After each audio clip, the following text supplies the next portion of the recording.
Temos sido alcançados pela bênção da palavra do Senhor através do seu servo, o conferencista oficial do 14º Congresso da Família, o pastor Dr. Ailton Leite Rocha. Como já dissemos anteriormente, o pastor Ailton, ele se faz acompanhar da sua esposa, a irmã Azenilta Rocha. Sofia não veio, não é isso? A Sofia ficou lá em Salgueiro, e nós temos aqui um sertanejo que saiu lá da sua região, foi estudar no Rio de Janeiro, ele hoje é professor universitário, com formação e atuação no Rio de Janeiro, São Paulo e Salgueiro. É graduado em Teologia, Psicologia e Filosofia. Possui mestrado em Teologia pela PUC, no Rio de Janeiro, e doutorado em Ciências da Religião, com ênfase em Psicologia da Religião pela PUC São Paulo. Já publicou 13 livros e preside o Ministério Restaurai, voltado para fortalecimento das famílias cristãs. Mas desde sexta-feira nós temos percebido que, na realidade, Deus colocou um servo seu aqui para nos falar aos corações, juntamente com a sua esposa. E certamente, dando continuidade a este congresso, tem sido bênção na vida da nossa igreja, certamente Deus vai falar aos nossos corações nesta manhã, Deus vai abençoar as nossas vidas nesta manhã, e Deus vai abençoar a vida das nossas famílias através do seu servo, pastor Dr. Ailton Leite, para que eu passo a palavra nesse instante.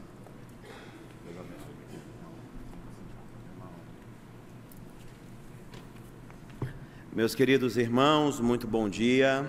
Quero, assim, agradecer primeiro a Deus pela oportunidade de estar aqui. Quero agradecer ao Ministério de Família dessa igreja, pastor Apolônio, professora Cássia, o carinho dos irmãos. Agradecer à Segunda Igreja Batista em Salgueiro, que nos permite estar aqui hoje. Nosso querido amigo pastor Marcílio, que veio também. Deus abençoe a sua vida. Queridos irmãos, eu queria convidar desde já você, sem perda de tempo, a abrir no primeiro livro de Samuel, capítulo 1, a partir do verso 1. 1 Samuel, primeiro livro de Samuel, capítulo 1, verso 1. Nós iremos juntos, com atenção, refletirmos sobre a palavra do nosso Deus, que é tão preciosa e tão importante. Dia das Mães, mês da família, nós estaremos hoje compartilhando com os irmãos uma história de muitas lutas, muitos sofrimentos, muitas lágrimas, lágrimas abundantes. A irmã Ana viveu uma época muito difícil e a sua vida, por muito tempo, foi de grandes dificuldades. Primeiro livro de Samuel, capítulo 1, verso 1, assim nos diz: Houve um homem em Ramataim Zofim, da região montanhosa de Efraim, cujo nome era Eucana, filho de Jeroão, filho de Eliú, filho de Tou, filho de Zuf, efraimita. Tinha ele 2 mulheres, uma se chamava Ana e a outra Penina. Penina tinha filhos, Ana, porém, não os tinha. Este homem subia da sua cidade de ano em ano a adorar e sacrificar ao Senhor dos Exércitos, em Siló. Estavam ali os filhos de Eli, Hofni e Finéias, como sacerdotes do Senhor. No dia em que Eucana oferecia o seu sacrifício, dava a ele porções desta a Penina, sua mulher, e a todos os seus filhos e filhas. A Ana, porém, dava porção dupla, porque ele a amava, ainda mesmo que o Senhor a houvesse deixado estéril. A sua rival a provocava excessivamente para irritar, porquanto o Senhor lhe havia cerrado a madre.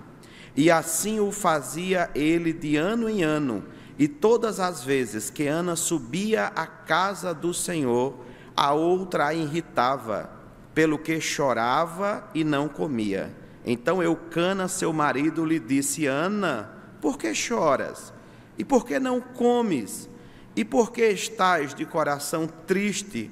Não te sou eu melhor do que 10 filhos, após terem comido e bebido em Siló, estando Eli, o sacerdote, assentado numa cadeira, junto a um pilar no templo do Senhor, levantou-se Ana e, com amargura de alma, orou ao Senhor e chorou abundantemente.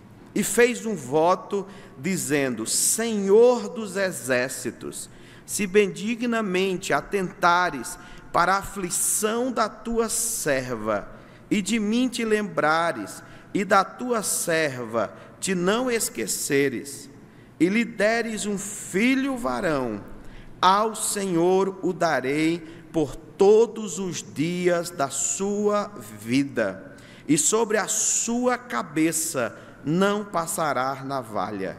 Demorando-se ela no orar perante o Senhor, passou Eli a observar-lhe o movimento dos lábios, porquanto Ana só no coração falava, seus lábios se moviam, porém não se lhe ouvia voz nenhuma. Por isso Eli a teve por embriagada. E lhe disse: Até quando estarás tu embriagada? Aparta de ti esse vinho. Porém Ana respondeu: Não, Senhor meu, eu sou mulher atribulada de espírito, não bebi vinho nem bebida forte, porém venho derramando a minha alma perante o Senhor. Não tenhas, pois, a tua serva por filha de Belial, porque pelo excesso da minha ansiedade e da minha aflição é que tenho falado até agora. Então lhe respondeu Eli: Vai-te em paz, e o Deus de Israel te conceda a petição que lhe fizestes. E disse ela: Ache a tua serva mercê diante de ti. Assim a mulher se foi seu caminho e comeu, e o seu semblante já não era triste. Levantaram-se de madrugada e adoraram perante o Senhor, e voltaram e chegaram à sua casa a Ramá. Eucana coabitou com Ana, sua mulher, e lembrando-se dela o Senhor, ela concebeu, e passado o devido tempo teve um filho, a quem chamou Samuel, pois dizia: Do Senhor o pedi. Subiu Eucana, seu marido, com toda a sua casa, a oferecer ao Senhor o sacrifício anual e a cumprir o seu voto. Ana, porém, não subiu, e disse a seu marido: Quando for o menino desmamado, levá-lo-ei para ser apresentado perante o Senhor e para lá ficar para sempre. Respondeu-lhe Eucana, seu marido: Faze o que melhor te agrade, fica até que o desmames, tão somente confirme o Senhor a sua palavra. Assim ficou a mulher e criou o filho ao peito, até que o desmamou. Havendo-o desmamado, levou-o consigo com um novilho de 3 anos, um éfa de farinha e um odre de vinho, e apresentou à casa do Senhor, a Siló.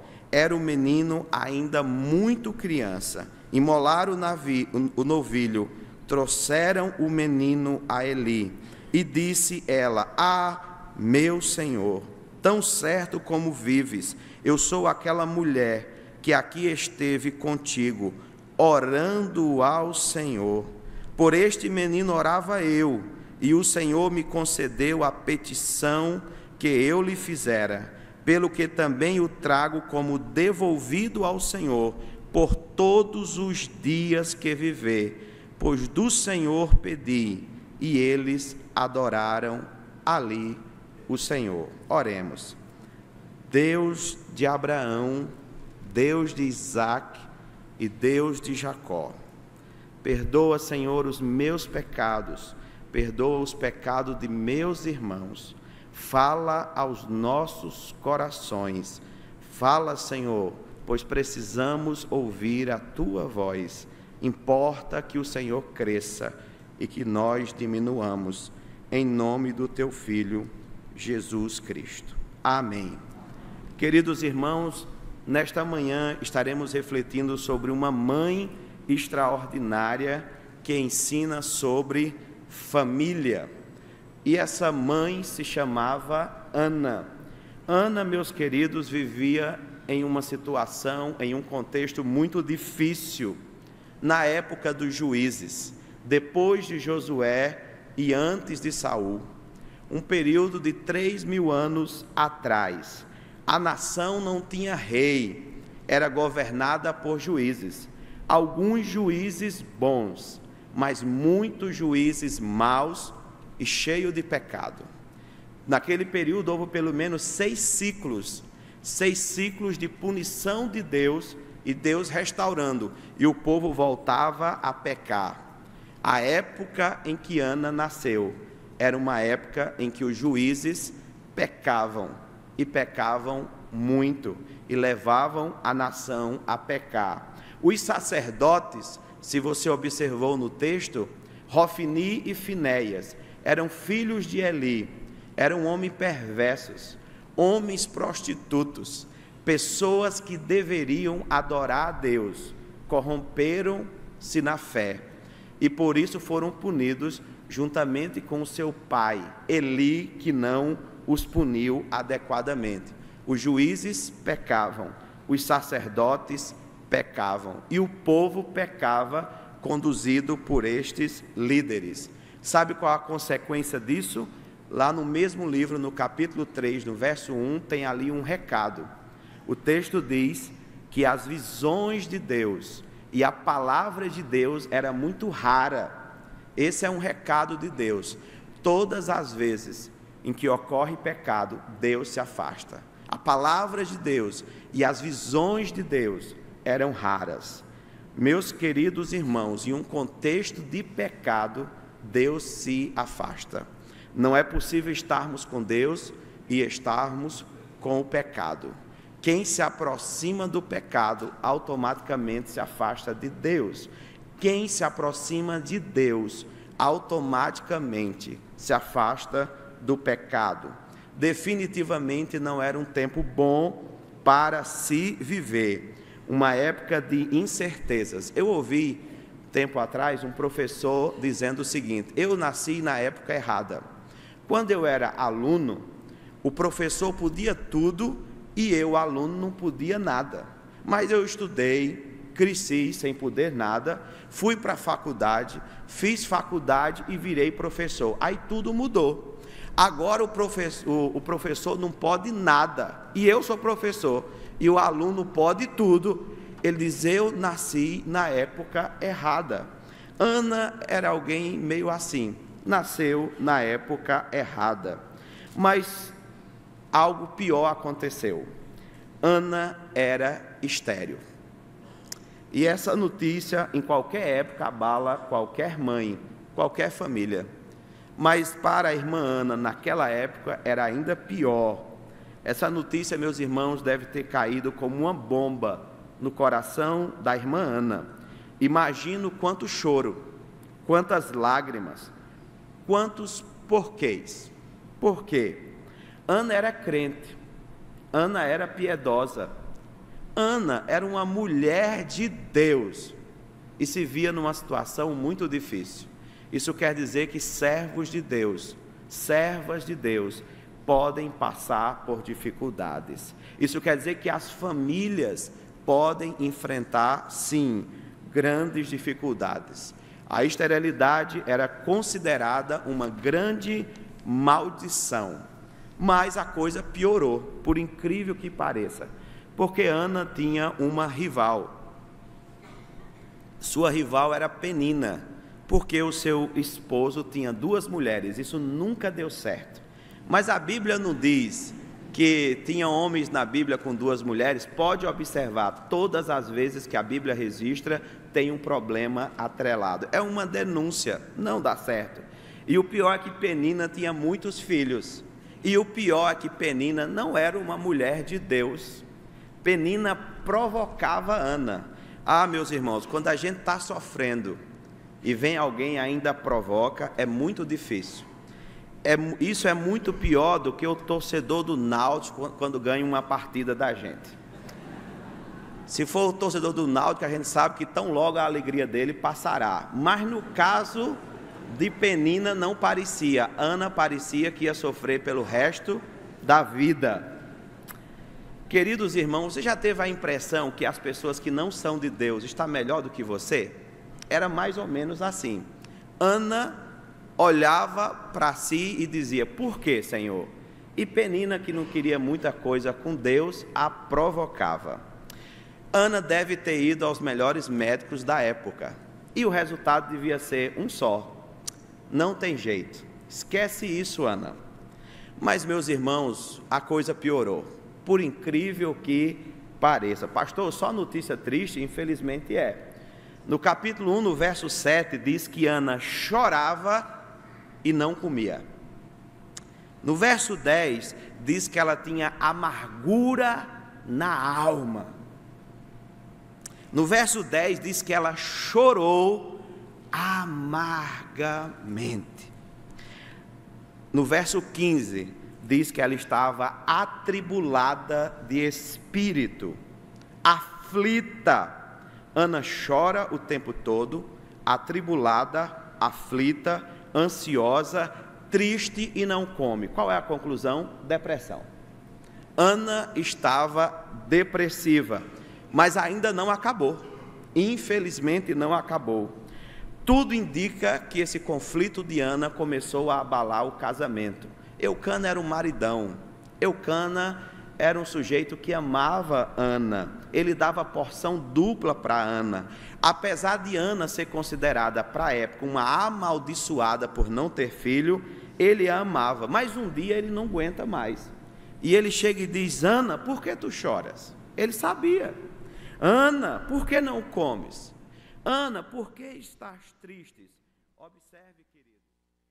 Cana pergunta e ele mesmo responde, porque ele já sabia qual era o motivo.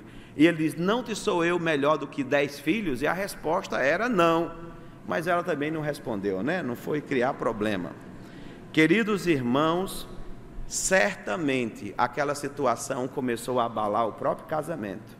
Ele está dizendo: Ana, olha para mim. Ana, eu estou aqui. Ana, o que é isso, minha filha? Larga esse sonho, fica comigo. Olha para mim, Ana. Mas piorou. Ana foi ao templo.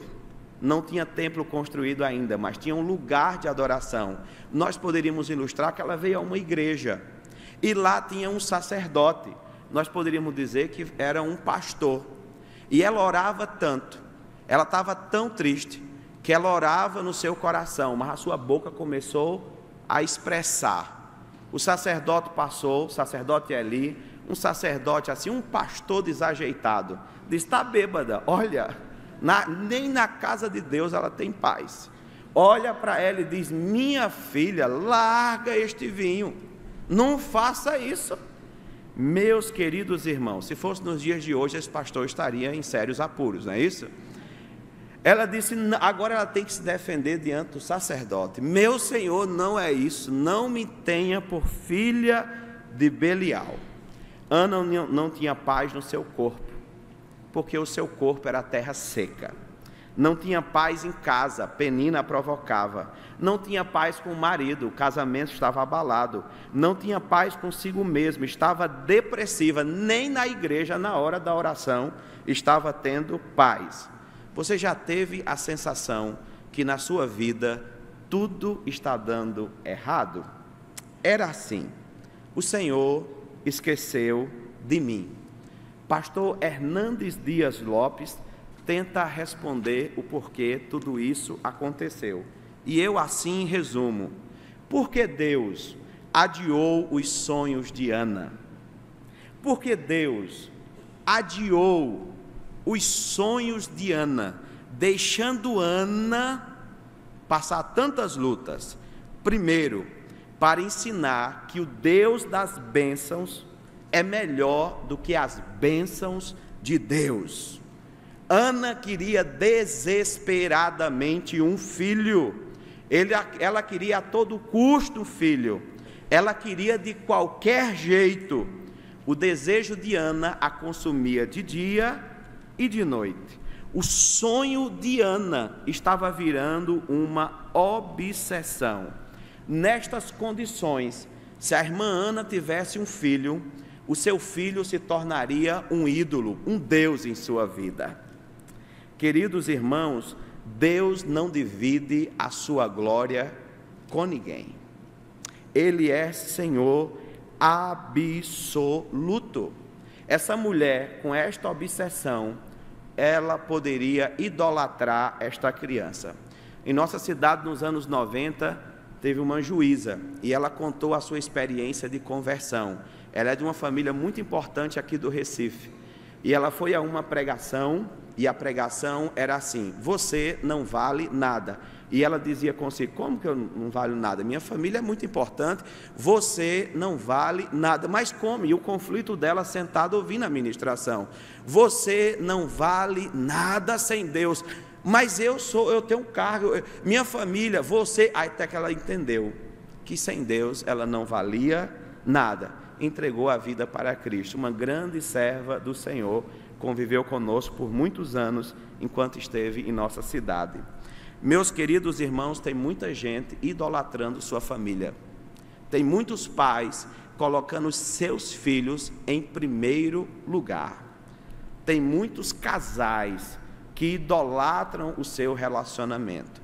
Pessoas que deixam de vir adorar ao único e verdadeiro Deus para ficarem de alguma maneira em seu coração idolatrando a própria família, e isso só pode trazer destruição. O mundo está invertido.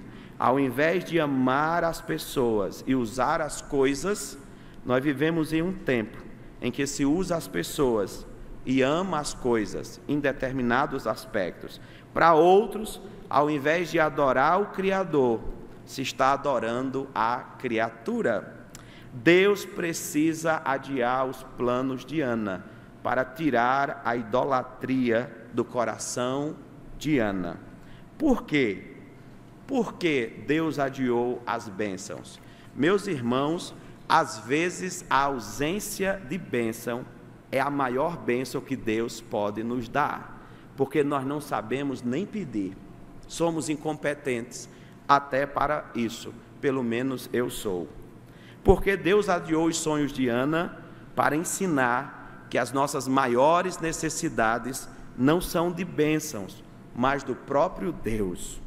A privação de um filho fez Ana se aproximar de Deus. Deus não dá o que ela queria ao tempo que ela queria, fez com que ela orasse como nunca, fez com que ela conhecesse e se apaixonasse por Deus. Se você quiser descobrir isso, leia em casa depois o capítulo 2. A oração de Ana é uma oração que ela fala de Deus o tempo todo e não do seu filho. Ana entendeu que ela precisava muito mais de Deus do que de um filho. Ana colocou o filho no devido lugar e colocou Deus como o único Senhor da sua vida. Deus não prometeu viagem tranquila, mas prometeu chegada certa.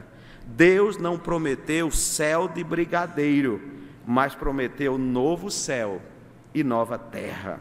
Deus não prometeu ausência de problemas, mas a presença do próprio Deus conosco, diante de todos os problemas. Eis que estou convosco todos os dias, até a consumação dos séculos. Por que Deus adiou os planos e os sonhos de Ana? Para ensinar que Ele é soberano, e tudo o que temos e somos deve glorificar o nome dEle. Ana queria um filho para si, mas quando ela entendeu isso, ela disse: Senhor, se o Senhor me der um filho, eu vou dar ele para o Senhor, porque esse filho não me pertence, esse filho será teu para tua glória. Tem muitos pais almejando medicina para o filho, almejando sucesso para o filho, mas tem esquecido de desejar que eles sejam homens e mulheres de Deus antes de tudo. Tudo que Deus nos dá deve ser devolvido para a glória do nome dEle. Quando Ana entendeu isso, ela disse: se o Senhor der, não será meu, será teu. Queridos irmãos, deixa eu dizer uma coisa para você: a sua casa pertence a Deus, o seu carro pertence a Deus, a sua família pertence a Deus, a sua inteligência pertence a Deus. Honre a Deus com aquilo que Ele concedeu generosamente a você, sob a pena de talvez Deus começar a adiar os seus sonhos. Queridos irmãos, Ana entregou o seu Samuel. Entregue o seu Samuel. Entregue o seu Isaque. Ele não estará melhor cuidado em nenhum outro lugar.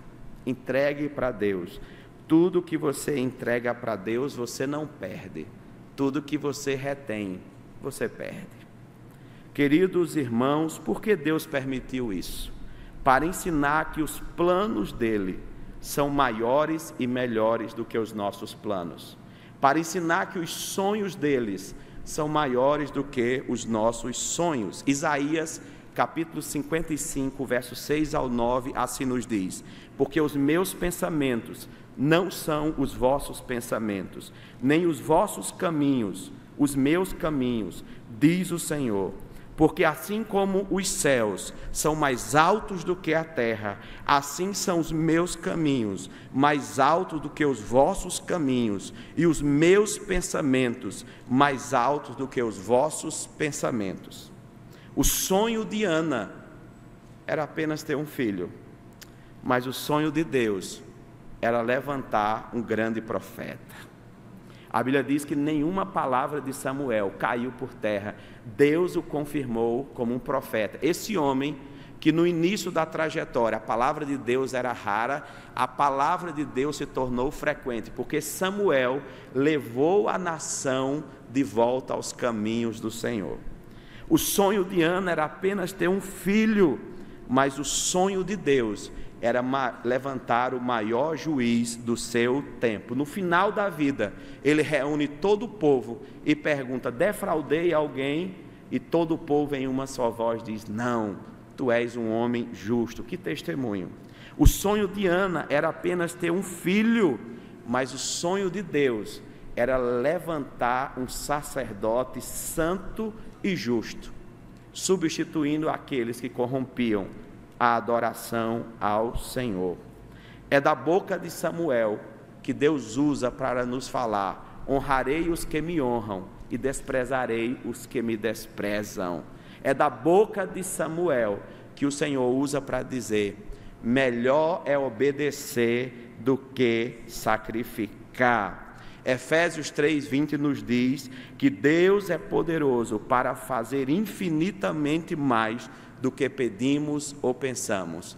Deus adiou os sonhos de Ana para dar a ela e a todos nós estamos aqui hoje falando disso, um presente extraordinário. Se Deus está adiando os seus sonhos, confie no Senhor. O Senhor pode estar trabalhando na sua vida, como trabalhou na vida de Ana. O Senhor pode estar trabalhando na sua família, para levantar Samuéis, para levantar grandes homens e mulheres. Os sonhos de Deus são maiores. Lembre-se de José. José, os seus pais talvez o viram apenas como pretensioso, os seus irmãos talvez como um rival. Sim, os viajantes o viram como um bom escravo. Sim, Potifar o viu apenas como um bom servo, a esposa de Potifar apenas como um bom amante. Os presos o viram talvez como um bom intérprete. Não obstante tudo isso, Deus o viu como governador do Egito.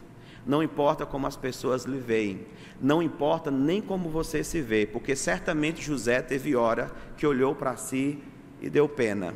Ana também. O que importa é como Deus lhe vê. E Deus nos diz que nós somos filhos deles, filhos amados, que Ele nos tirou do lamaçal de lama e de pecado e nos transportou para o reino do Filho do seu amor. Esse é o nosso Deus. Ele é, Ele pode e Ele faz. Quando Deus tinha trabalhado no coração de Ana, Deus se lembrou dela, cheia de crises de identidade, todos os problemas do mundo, nasceu no tempo errado, mas o Senhor trabalhou na vida dela, e aí a presenteou com Samuel. Queridos irmãos, o que devemos então fazer quando estivermos passando por dificuldades? O que aprendemos com a irmã Ana, com esta mãe? O que aprendemos? Primeiro, está passando por lutas, ore mais.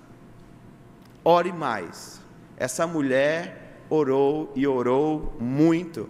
Não existe aqui registro do sacerdote orando, Eli, nem de Hofni, nem de Finéias fazendo uma oração expressiva. Não se tem registro de Eucana fazendo uma oração. Claro que ele foi sacrificar, claro que aconteceram orações, mas quem está orando o tempo, o povo está comendo e ela está orando. A oração é a chave do mover de Deus. As grandes vitórias dadas ao povo de Deus vêm por meio da oração. Jonathan Edwards, um avivalista, diz assim: quando Deus quer fazer uma grande obra em nossas vidas, nossa casa, nossa igreja, Deus começa a despertar o seu povo para orar. Enquanto não há despertamento para a oração, as chuvas de bênçãos não chegam, não descem. Avive a sua vida de oração. Ana derramava a sua vida na presença de Deus. Me permita lhe fazer uma pergunta: há quanto tempo você não tem tido uma vida regular de derramar o seu coração diante do Senhor? Ore pela sua casa, ore pela sua família. A Bíblia diz que Deus abate os soberbos, mas dá graça aos humildes. Humilhai-vos, pois, debaixo da potente mão do Senhor, de Deus, para que a seu devido tempo Ele vos exalte. 1 Pedro, capítulo 5, versículo 6. Quem não tem nada para dar, dá tudo o que tem. Ana deu todo o seu coração para o Senhor. Um pregador pregava numa igreja, no final fez o apelo: quem quer entregar sua vida para Cristo Jesus? E o pregador, ao pregar, foi surpreendido que um homem cadeirante com as pernas amputadas vem assim, se aproxima do meio e grita: pastor, Deus aceita um homem pela metade? E aí o pregador responde: Deus aceita um homem pela metade que se entrega por inteiro, mas Deus não aceita um homem por inteiro que se entrega pela metade. Não se entregue pela metade.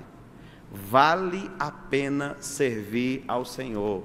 Leve Deus a sério. Não tenha reservas.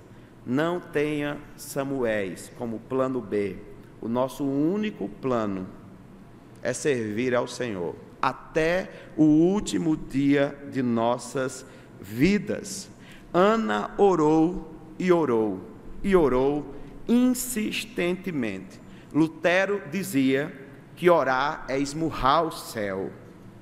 Ele dizia: tenho tanta coisa para fazer que preciso orar pelo menos 3 horas para tanto.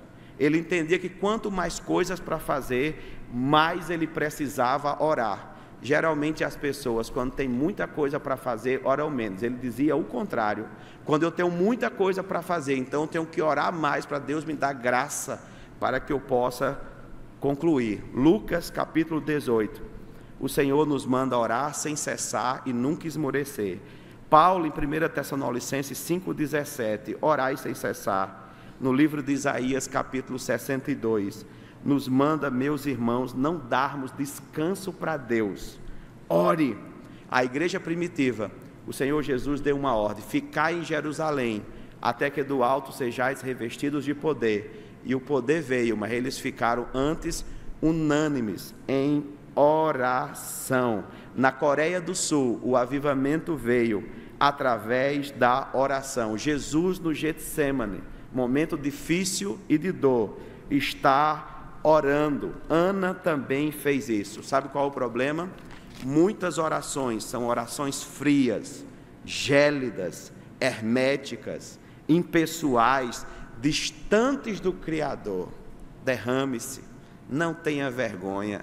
Ele é seu pai, Ele lhe ama, Ele lhe entende, Ele sabe a minha, a sua, a nossa dor. George Miller, um grande homem, pastor batista, viveu no século XIX, abriu 117 escolas, dedicou 100.000 jovens de rua, acolheu 10.000 órfãos, modelo de trabalho social na Inglaterra, sustentou 189 missionários, um homem de oração, teve diversos pedidos de orações atendidos. Mas um dia ele estava orando, já era muito famoso, próximo do final da vida.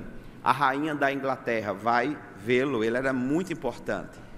E aí, quando a rainha da Inglaterra chega, ninguém incomodava ele na oração, mas era a rainha, então tinha que incomodar.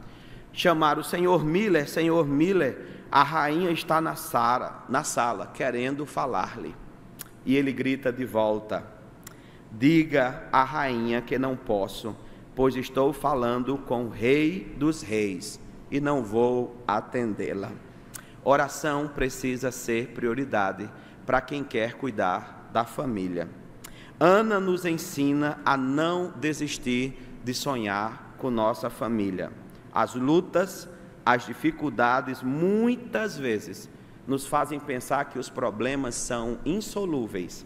Mas eu quero dizer para você, que ainda que você ache isso, a Bíblia nos orienta: não andeis ansiosos por coisa alguma, antes as vossas petições sejam conhecidas diante dele. Peça um milagre a Deus, insista, bata na porta e espere o Senhor responder. Deus continua fazendo, Deus não mudou, é o mesmo ontem, hoje e para sempre. Quando o homem trabalha, mas quando o homem ora, Deus trabalha. Creia, ela também nos ensina, creia na palavra de Deus dirigida à sua vida. A palavra dos médicos diziam: não dá certo.